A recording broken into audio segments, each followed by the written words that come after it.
ವಕ್ಫ್ ಭೂ ಕಬಳಿಕೆ ವಿರುದ್ಧ ಕೇಸರಿ ಬ್ರಿಗೇಡ್ ಪ್ರತಿಭಟನೆಯ ಹಾದಿಯನ್ನು ಹಿಡಿದಿದೆ. ಫ್ರೀಡಂ ಪಾರ್ಕ್ನಲ್ಲಿ ಬಹುತೇಕ ಬಿಜೆಪಿಯ ನಾಯಕರು ಹೋರಾಟವನ್ನ ಮಾಡ್ತಾ ಇದ್ದಾರೆ. ವಕ್ಫ್ ಬೋರ್ಡ್ ಭೂ ಕಬಳಿಕೆಯ ವಿರುದ್ಧ ಸಿಡಿದೆದ್ದಿದೆ ಬಿಜೆಪಿ. ಫ್ರೀಡಂ ಪಾರ್ಕ್ನಲ್ಲಿ ಜೋರಾಗಿದೆ ಪ್ರತಿಭಟನೆಯ ಕಿಚ್ಚು. ರಾಜ್ಯ ಸರ್ಕಾರದ ವಿರುದ್ಧ ಕೇಸರಿ ಬ್ರಿಗೇಡ್ ಮುಗಿ ಬಿದ್ದಿದೆ. ಆರ್ ಅಶೋಕ್ ನೇತೃತ್ವದಲ್ಲಿ ನಡೀತಾ ಇರುವಂತಹ ಪ್ರತಿಭಟನೆ ಇದು. ಈ ಸಂದರ್ಭದಲ್ಲಿ ಸಿಟಿ ರವಿ, ಉದಯ್ ಗರುಡಾಚಾರ್, ಮುನಿರತ್ನ ಭಾಗಿಯಾಗಿದ್ದಾರೆ. ಶಾಸಕ ಮುನಿರತ್ನ ಹಲವು ವಿಚಾರಗಳನ್ನ ಈ ಸಂದರ್ಭದಲ್ಲಿ ಪ್ರಸ್ತಾಪ ಮಾಡಿದ್ದಾರೆ.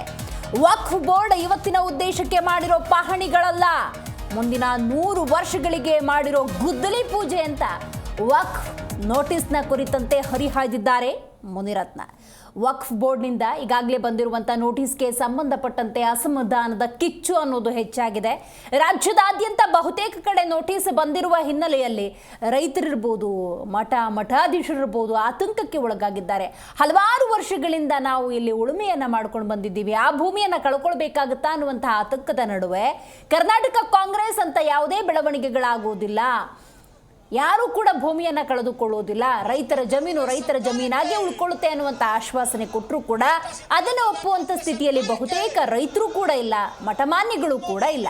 ಸೊ ಅವರ ಬೆನ್ನಿಗೆ ಇದೀಗ ಬಿಜೆಪಿ ಕೂಡ ನಿಂತಿರುವಂಥದ್ದು. ಹೋರಾಟದ ಹಾದಿಯನ್ನು ನಡೆದಿದೆ. ಫ್ರೀಡಂ ಪಾರ್ಕ್ನಲ್ಲಿ ಬಹುತೇಕ ನೋಡಿ ಬಿಜೆಪಿಯ ಎಲ್ಲಾ ನಾಯಕರು ಭಾಗಿಯಾಗಿ ವಕ್ಫ್ನ ನೋಟಿಸ್ನ ಕುರಿತಂತೆ, ಕರ್ನಾಟಕ ಕಾಂಗ್ರೆಸ್ ಕುರಿತಂತೆ ಅಸಮಾಧಾನವನ್ನ ಹೊರಹಾಕಿದ್ದಾರೆ.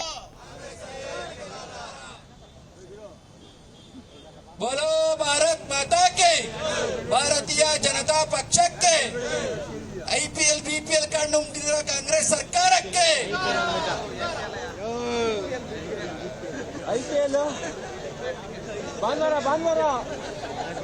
ರಾಜ್ಯ ಕಾಂಗ್ರೆಸ್ ಸರ್ಕಾರಕ್ಕೆ, ರೈತ ವಿರೋಧಿ ಕಾಂಗ್ರೆಸ್ ಸರ್ಕಾರಕ್ಕೆ, ದಲಿತ ವಿರೋಧಿ ಕಾಂಗ್ರೆಸ್ ಸರ್ಕಾರಕ್ಕೆ, ನಮ್ಮ ಭೂಮಿ ರೈತ ವಿರೋಧಿ ಕಾಂಗ್ರೆಸ್ ಸರ್ಕಾರಕ್ಕೆ, ಹಿಂದೂ ವಿರೋಧಿ ಕಾಂಗ್ರೆಸ್ ಸರ್ಕಾರಕ್ಕೆ,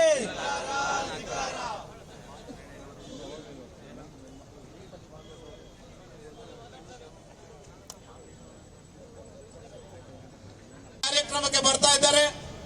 ಎಲ್ಲ ಕಾರ್ಯಕರ್ತರು ಇನ್ನು ಕೆಲವೇ ಕ್ಷಣಗಳಲ್ಲಿ ಬರ್ತಾ ಇದ್ದಾರೆ ಈ ಕಾರ್ಯಕ್ರಮಕ್ಕೆ. ಭಾರತ್ ಮಾತಾಕ್ಕೆ, ಭ್ರಷ್ಟ ಕಾಂಗ್ರೆಸ್ ಸರ್ಕಾರಕ್ಕೆ ಧಿಕ್ಕಾರ ಧಿಕ್ಕಾರ, ಬಡವರ ಆಸ್ತಿ ನುಂಗುತ್ತಿರುವ ಕಾಂಗ್ರೆಸ್ ಸರ್ಕಾರಕ್ಕೆ, ಬಡವರ ರೈತರ ಆಸ್ತಿ ನುಂಗುತ್ತಿರುವ ಕಾಂಗ್ರೆಸ್ ಸರ್ಕಾರಕ್ಕೆ, ಮಠಗಳ ಆಸ್ತಿ ನುಂಗುತ್ತಿರುವ ಕಾಂಗ್ರೆಸ್ ಸರ್ಕಾರಕ್ಕೆ, ಭ್ರಷ್ಟ ಕಾಂಗ್ರೆಸ್ ಸರ್ಕಾರಕ್ಕೆ, ನಮ್ಮ ಭೂಮಿ ನಮ್ಮ ಭೂಮಿ ನಮ್ಮ ಭೂಮಿ.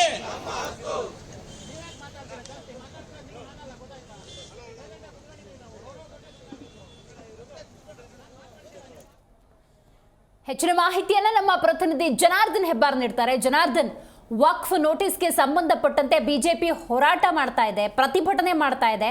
ಯಾರೆಲ್ಲ ಪ್ರಮುಖರು ಭಾಗಿಯಾಗಿದ್ದಾರೆ, ಅವರ ಆಗ್ರಹ ಏನು ಜನಾರ್ದನ್?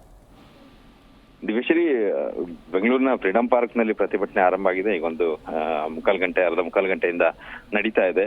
ಆರ್ ಅಶೋಕ್ ಅವರ ನೇತೃತ್ವದಲ್ಲಿ ಪ್ರತಿಭಟನೆ ನಡೀತಾ ಇದೆ. ಶಾಸಕ ಮುನಿರತ್ನ ಅವರ ಮೇಲೆ ಏನು ಕೇಸ್ ಇತ್ತು, ಆ ಕೇಸ್ ನಂತರದಲ್ಲಿ ಜೈಲಿಗೆ ಹೋಗಿ ಹೊರಗಡೆ ಬಂದ ನಂತರದಲ್ಲಿ ಬಿಜೆಪಿ ಕಾರ್ಯಕ್ರಮದಲ್ಲಿ ಸಾರ್ವಜನಿಕವಾಗಿ ಕಾಣಿಸ್ಕೊಳ್ತಾ ಇದ್ದಾರೆ. ಅದ ನಂತರದಿಂದ ಉಳಿದಂತ ಎಲ್ಲ ಶಾಸಕರೆಲ್ಲ ಪ್ರಮುಖರಲ್ಲೂ ಕೂಡ ಪಾಲ್ಗೊಂಡಿದ್ದಾರೆ, ಸಾಕಷ್ಟು ಜನ ಸೇರಿದ್ದಾರೆ ಕೂಡ. ಆದ್ರೆ ಇವರೆಲ್ಲರ ಆಗ್ರಹ ಇರೋದು, ಶೋಭಾ ಕರಂದ್ಲಾಜೆ ಸೇರಿದಾಗೆ ಎಲ್ಲರೂ ಕೂಡ ಆಗ್ರಹ ಮಾಡ್ತಾ ಇರೋದೇನಂತಂದ್ರೆ, ಜಮೀರ್ ಅಹಮದ್ ಅವರನ್ನ ಮೊದಲು ಮನೆ ಕಳಿಸ್ಬೇಕು, ಅವರಿಂದಾಗಿ ಎಷ್ಟೊಂದು ಅನ್ಯಾಯ ಆಗಿದೆ, ವಕ್ಫ್ನಿಂದಾಗಿ ರಾಜ್ಯದ ಜನರಿಗೆ ಎಷ್ಟೊಂದು ಸಮಸ್ಯೆ ಆಗ್ತಾ ಇದೆ, ಹಿಂದೂಗಳನ್ನೇ ಟಾರ್ಗೆಟ್ ಮಾಡ್ತಾ ಇದೆ ಈ ಸರ್ಕಾರ. ಮುಖ್ಯಮಂತ್ರಿಗಳು ಸಿದ್ದರಾಮಯ್ಯ ಅವರು ಅಧಿಕಾರಕ್ಕೆ ಬಂದ ನಂತರದಲ್ಲಿ, ವಹಿಸಿಕೊಂಡ ನಂತರದಲ್ಲಿ ಮುಸ್ಲಿಂ ಸಮುದಾಯಕ್ಕೆ ಹೆಚ್ಚಿನ ಪ್ರಾಶಸ್ತ್ಯವನ್ನು ನೀಡ್ತಾ ಇದ್ದಾರೆ. ಇದರಿಂದಾಗಿ ಮುಸ್ಲಿಂ ಸಮುದಾಯಕ್ಕೆ ಒಂದು ರೀತಿಯಲ್ಲಿ ಕೊಂಬು ಬಂದಾಗಿದೆ, ಬೇಕಾಬಿಟ್ಟಿಯಾಗಿ ಸ್ವೇಚ್ಛಾಚಾರದಲ್ಲಿ ನಡೀತಾ ಇದೆ ಎಲ್ಲವೂ ಕೂಡ. ಇದಕ್ಕೆಲ್ಲವೂ ಕಾಂಗ್ರೆಸ್ ಸಪೋರ್ಟ್ ಮಾಡ್ತಾ ಇರುವಂತಹ ಹಿನ್ನೆಲೆಯಲ್ಲಿ ರೈತರಿಂದ ಆದಿಯಾಗಿ ಎಲ್ಲರಿಗೂ ಕೂಡ ಸಮಸ್ಯೆ ಆಗ್ತಾ ಇದೆ. ಇಷ್ಟು ದಿನ ಒಂದೊಂದು ಹಗರಣಗಳನ್ನ ಮಾಡ್ಕೊಂಡು ಬರ್ತಾ ಇದ್ರು, ಈಗ ಜನಸಾಮಾನ್ಯರ ಬದುಕಿಗೆ ಕೊಳ್ಳಿಡುವಂತ ಕೆಲಸವನ್ನ ಈ ಸರ್ಕಾರ ಮಾಡ್ತಾ ಇದೆ ಅಂತ ಹೇಳಿ ಎಲ್ಲರೂ ಕೂಡ ಆಗ್ರಹಿಸ್ತಾ ಇದ್ದಾರೆ. ತಕ್ಷಣನೇ ಕೊಟ್ಟಿರುವಂತಹ ನೋಟಿಸ್ ವಾಪಸ್ ತೆಗೆದುಕೊಳ್ತೀವಿ ಅಂತ ಕಣ್ಣೂರಿಸುವಂತ ತಂತ್ರವನ್ನ ಮಾಡಿದ್ರೆ ಸಾಕಾಗಲ್ಲ. ಪಹಣಿಯಲ್ಲಿಯೂ ಕೂಡ ಹೆಸರು ಬದಲಾಗೋದಕ್ಕೆ ಏನ್ ಕ್ರಮ ತೆಗೆದುಕೊಳ್ಬೇಕೋ ಅದನ್ನ ಮಾಡಬೇಕು ಅನ್ನೋಂತ ಒಂದು ಆಗ್ರಹವನ್ನ ಈ ಬಿಜೆಪಿ ಇವತ್ತು ಪ್ರತಿಭಟನೆಯಲ್ಲಿ ಎಲ್ಲರೂ ಕೂಡ ಮಾಡ್ತಾ ಇದ್ದಾರೆ. ಇವತ್ತು ನಿನ್ನೆಯಿಂದ ಪ್ರತಿಭಟನೆ ಆರಂಭ ಆಗಿದೆ. ಜಿಲ್ಲೆಯ ಬೇರೆ ಬೇರೆ ಕಡೆಗಳಲ್ಲಿ, ಜಿಲ್ಲಾ ಕೇಂದ್ರಗಳಲ್ಲಿ ಪ್ರತಿಭಟನೆಯನ್ನ ಮಾಡ್ತಾ ಇದ್ದಾರೆ. ಇವತ್ತು ಬೆಂಗಳೂರಿನಲ್ಲಿ ಪ್ರತಿಭಟನೆಯನ್ನ ಮಾಡ್ತಾ ಇದ್ದಾರೆ. ಯಾಕೆ ಇವತ್ತು ಪ್ರತಿಭಟನೆ ದೊಡ್ಡ ಮಟ್ಟದಲ್ಲಿ ಮಾಡಿದ್ದಾರೆ ಅಂತಂದ್ರೆ, ಈ ನಂತರದಲ್ಲಿ ಇವರು ರಾಜ್ಯ ಪ್ರವಾಸಕ್ಕೆ ಹೋಗುವಂತ ಪ್ಲಾನ್ ಅನ್ನ ಮಾಡ್ಕೊಂಡಿದೆ ಬಿಜೆಪಿ. 5 ಜನರ ತಂಡವನ್ನ ಮಾಡಿಕೊಂಡು ಬೇರೆ ಬೇರೆ ಜಿಲ್ಲೆಗಳಿಗೆ ಭೇಟಿ ಕೊಟ್ಟು ಜಿಲ್ಲಾ ಕೇಂದ್ರದಲ್ಲೂ ಕೂಡ ಸಮಿತಿಯನ್ನ ರಚಿಸಿ ಅವರ ಜೊತೆಯಲ್ಲಿ ಹೋಗಿ ಜನರ ಅಹವಾಲನ್ನ ಕೇಳಿಕೊಂಡು ಅದನ್ನ ಸದನದಲ್ಲಿ ಮಂಡಿಸಬೇಕು ಅನ್ನೋ ಒಂದು ಪ್ಲಾನ್ ಅನ್ನ ಬಿಜೆಪಿ ಮಾಡ್ಕೊಂಡಿದೆ. ಅದಕ್ಕೂ ಮುಂಚಿತವಾಗಿ ಬೆಳಗಾವಿಯಲ್ಲಿ ಒಂದು ದೊಡ್ಡ ಮಟ್ಟದ ಸಮಾವೇಶವನ್ನು ನಡೆಸುವಂತ ಸಿದ್ಧತೆಯನ್ನ ಬಿಜೆಪಿ ಮಾಡ್ಕೊಳ್ತಾ ಇದೆ. ಈ ಹಿನ್ನೆಲೆಯಲ್ಲಿ ರಾಜ್ಯ ಸರ್ಕಾರಕ್ಕೆ ಕಿವಿ ಹಿಂಡುವಂತ ಕೆಲಸವನ್ನ ಮಾಡಬೇಕು ಅಂತೇಳಿ ವಿಪಕ್ಷವಾಗಿ ಬಿಜೆಪಿ ಇವತ್ತು ವಿಪಕ್ಷ ನಾಯಕ ಆರ್ ಅಶೋಕ್ ಅವರ ನೇತೃತ್ವದಲ್ಲಿ ಬೆಂಗಳೂರಿನ ಫ್ರೀಡಂ ಪಾರ್ಕ್ ನಲ್ಲಿ ದೊಡ್ಡ ಮಟ್ಟದಲ್ಲಿ ಪ್ರತಿಭಟನೆ ನಡೆಸ್ತಾ ಇದೆ. ದಿವೇಶ್ರೀ, ಜನಾರ್ದನ್, ಇದೇ ವಕ್ಫ್ಗೆ ಸಂಬಂಧಪಟ್ಟಂತೆ ಬಿಜೆಪಿಯ ಭಿನ್ನರು ಒಂದಷ್ಟು ಜನ ಇದ್ರಲ್ಲ, ಅವರು ಕೂಡ ಹೋರಾಟಕ್ಕೆ ಒಂದಷ್ಟು ತಯಾರಿಯನ್ನ ಮಾಡ್ಕೊಳ್ತಾ ಇದ್ರು. ಈಗ ದೊಡ್ಡ ಮಟ್ಟದಲ್ಲಿ ಫ್ರೀಡಂ ಪಾರ್ಕ್ನಲ್ಲಿ ಬಿಜೆಪಿಯ ಬಹುತೇಕ ನಾಯಕರು ಇಲ್ಲಿ ಭಾಗಿಯಾಗಿರೋದ್ರಿಂದಾಗಿ ಅವರೇನಾದ್ರು ಜೊತೆಗೆ ನಿಂತ್ಕೊಂಡಿದ್ದಾರಾ ಅಥವಾ ಪ್ರತ್ಯೇಕ ಹೋರಾಟನ? ಇದ್ರ ಬಗ್ಗೆ ಒಂಚೂರು ಕ್ಲಾರಿಟಿ ಕೊಡ್ಬೋದಾ?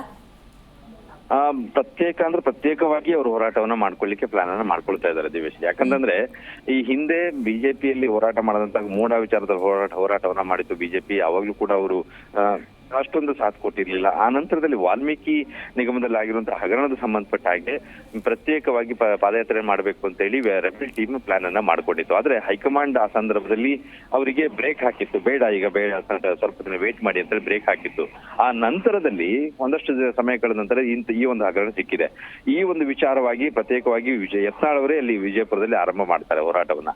ಹೀಗಾಗಿ ಈ ಸಂದರ್ಭದಲ್ಲಿ ಯಾವುದೇ ಕಾರಣಕ್ಕೂ ಹೈಕಮಾಂಡ್ ಬೇಕು ಬೇಡ ಏನ್ ಹೇಳಿದ್ರು ಕೂಡ ಕೇಳ್ತೇನೆ, ನಾವು ಪ್ರತಿಭಟನೆ ಮಾಡ್ತೀವಿ ಅನ್ನೋ ಹಠದಲ್ಲಿ ಅವರಿದ್ದಾರೆ. ಇದು ಹೀಗಾಗಿ ಬಿಜೆಪಿಯ ರೆಬೆಲ್ ಟೀಮ್ ಪ್ರತ್ಯೇಕ ಹೋರಾಟ ನಡೆಸೋದು, ಪ್ರತ್ಯೇಕವಾಗಿ ಹೋಗಿ ಜನರಲ್ಲಿ ಅಹವಾಲವನ್ನ ಸ್ವೀಕರಿಸಕ್ಕಂತ ಕೆಲಸ, ಇದೆಲ್ಲವನ್ನು ಕೂಡ ಮಾಡ್ಲಿಕ್ಕೆ ಈಗಾಗಲೇ ಪ್ಲಾನ್ ಮಾಡ್ಕೊಂಡಿದ್ದಾರೆ. ಬಹುಶಃ ಬಿಜೆಪಿ ರಾಜ್ಯಾಧ್ಯಕ್ಷರ ವಿಜೇಂದ್ರ ಅವರ ನೇತೃತ್ವದಲ್ಲಿ ನಡೆಯುವ ಹೋರಾಟಕ್ಕಿಂತ ಮುಂಚಿತವಾಗಿಯೇ ಇವರು ಜಿಲ್ಲಾ ಕೇಂದ್ರಗಳಿಗೆ ಹೋಗಿ ಭೇಟಿ ಕೊಟ್ಟು ಜನರ ಜೊತೆ ಮಾತಾಡುವಂತ ಸಾಧ್ಯತೆ ಹೆಚ್ಚಾಗಿ ಕಾಣ್ತಾ ಇದೆ. ಇನ್ನೊಂದು 3-4 ದಿನದಲ್ಲಿ ಅವರ ಪ್ರವಾಸ ಕೂಡ ಆರಂಭ ಆಗುತ್ತೆ ಅಂತ ಒಂದು ನಿರೀಕ್ಷೆ ಇದೆ.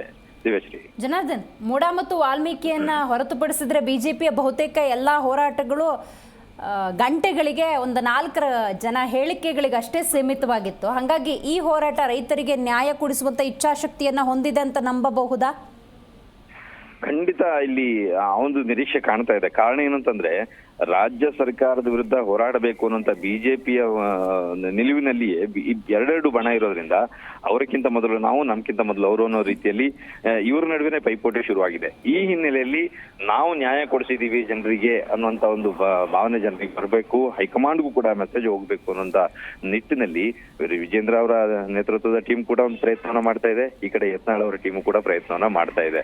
ಹೀಗಾಗಿ ಎರಡೂ ಕಡೆಯಿಂದನೂ ಕೂಡ ಜನರನ್ನ ಹೋಗಿ ರೀಚ್ ಆಗುವಂತ ಕೆಲಸ, ಅವರಿಂದ ಮಾಹಿತಿಯನ್ನ ತೆಗೆದುಕೊಂಡು ಸದನದಲ್ಲಿ ಒಬ್ಬರಿಗಿಂತ ಒಬ್ಬರ ಮೇಲೆ ಬಿದ್ದು ಸರ್ಕಾರದ ವಿರುದ್ಧ ಮುಗಿಬಿಡುವಂತ ಪ್ರಯತ್ನವನ್ನ ಮಾಡ್ಲಿಕ್ಕೆ ಸಿದ್ಧತೆಯನ್ನ ಮಾಡ್ಕೊಳ್ತಾ ಇದ್ದಾರೆ. ಹೀಗಾಗಿ ಈ ರೂಪದಲ್ಲಂತೂ ಜನರಿಗೆ ಒಂದು ನ್ಯಾಯ ಸಿಗುವಂತ ಸಾಧ್ಯತೆ ಹೆಚ್ಚಾಗಿ ಕಾಣ್ತಾ ಇದೆ. ದಿವೇಶ್ರೀ, ಥ್ಯಾಂಕ್ ಯು ನಿಮ್ಮೆಲ್ಲ ಮಾಹಿತಿಗಾಗಿ ಜನಾರ್ದನ್. बोलो भारत माता के, ಭಾರತೀಯ ಜನತಾ. ಜಿ ಕನ್ನಡ ನ್ಯೂಸ್ ಈಗ ನಿಮ್ಮ ಮನೆಯಲ್ಲೇ ನೋಡಿ. ಎಲ್ಲ ಕೇಬಲ್ಗಳಲ್ಲಿ ಈಗ ಲಭ್ಯ. ನಿಮ್ಮ ನೆಚ್ಚಿನ ಜಿ ಕನ್ನಡ ನ್ಯೂಸ್ ಈಗ ಸನ್ ಡೈರೆಕ್ಟ್ ನಲ್ಲಿ number 292, Tata Play number 1664, Jio TV number 1334, NXT digital number 30, In cable number 30, City networks 51, U digital number 162, GTPL number 17, Rockline telecommunications number 42, Shri Basaveshwara cable number 168, rural cable network 60, Vinayaka digital 57, Abhishek cable 821, City channel 53, Siddeshwara cable network 57, ವಿ4 digital Infotech 628, Surya digital networks 53, Gajanan digital number 836, Malnad Infotech private limited number 56, Metrocast number 830, Victory digital number 167ರಲ್ಲಿ ನೋಡಿ ಆನಂದಿಸಿ.